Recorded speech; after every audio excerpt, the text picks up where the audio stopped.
पाकपतन में हुआ दिल दहला देने वाला वाकया। खातून ने अपने ही शोहर का मुबैना तौर पर गला काट कर पुलिस को कॉल मिला दी। जी एक ब्लाइंड मर्डर था जिसका किसी को नहीं पता था कि इसका कातिल कौन। मुलजिमा आमना बीबी जवार हुसैन, इनके आपस में नाजायज ताल्लुकात थे।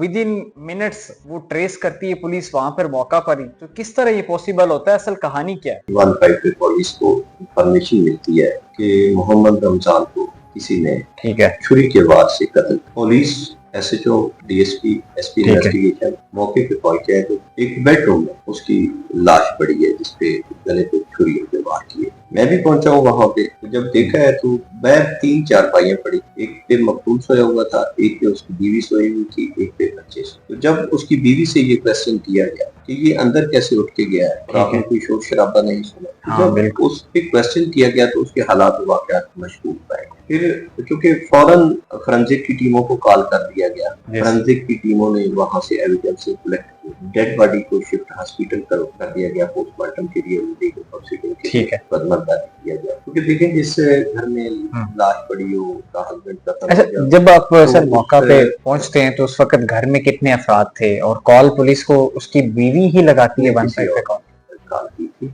ठीक है।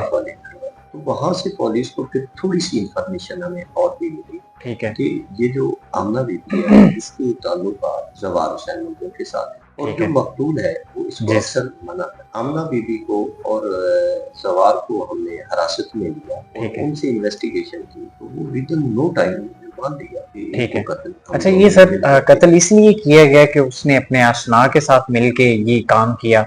अब देखें कि ये किया क्यों, मतलब कि कोई उसकी पहले यानी कि लड़ाई वगैरह थी, मामला थे, किस वजह से? बताता हूँ कि ये चूंकि जो मुलजिमा आमना बीबी है और जवार हुसैन है, इनके आपस में नाजायज ताल्लुकात थे और मकतूल को उस पर इतराज था। तो मकतूल अक्सर तो इस बात के घर में लड़ाई झगड़ा हो जाता था। ठीक है। और ये पूरे गाँव में मशहूर।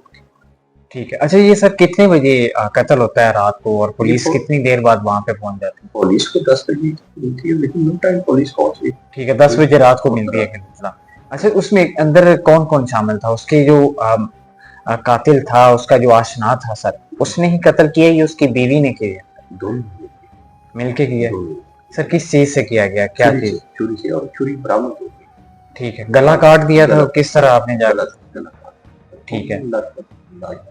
अभी सर वो मामला कहाँ पे पहुंचा है? अभी उनको जुडिशियल करवा दिया है। तब ठीक है। SP इन्वेस्टिगेशन की ज़ेरे निगरानी और DSP सदर की ज़ेरे निगरानी ठीक है, बड़ी बारीक बीनी से की गई है क्योंकि उन्होंने नाहक कत्ल किया है। बिल्कुल, कहीं भी तफ्तीश में कोई चीज पेचीदगी न रह जाए। ठीक है। और अभी उनको जुडिशियल करवा दिया गया है। ठीक। और प्रोसिक्यूशन से मिलकर कैफे की रात तक उनको पहुंचाएंगे और इंशाल्लाह वो सजा। तो ये FIR अगले दिन होती? मैंने FIR पढ़ी कि यानी कि पहले आपने वो सारा ट्रेसिंग कर ली, पता चल गया, उसके बाद FIR दर्ज हुई है फिर उसके भाई के मुद्दईयत में? देखे ना ये 18 और 19 की दरमियानी शक की बात है।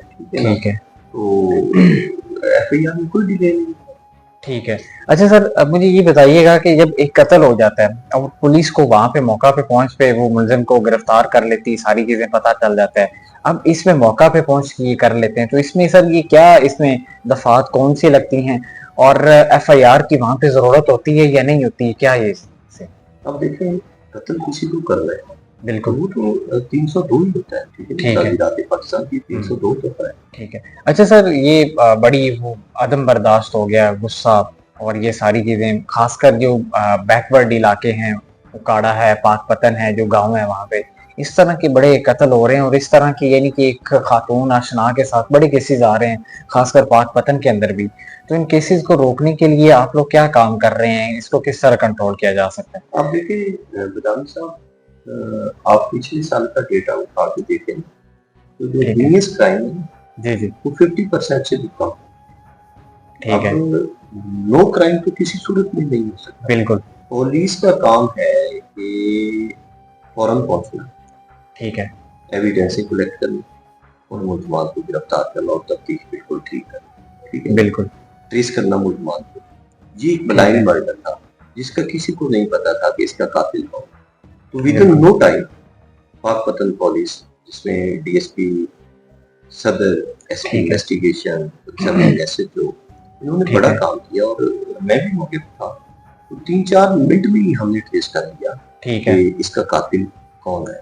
तो आप देखें, आप हीनियस क्राइम का रेशो उठा के देखें, जिस तरह सीएम साहब की डायरेक्शन है जी सर। कि जराइम जिस तरह का भी हो, मुलजिम जिस तरह का भी हो, वो जुर्म से बाहर, कानून से बाहर नहीं है।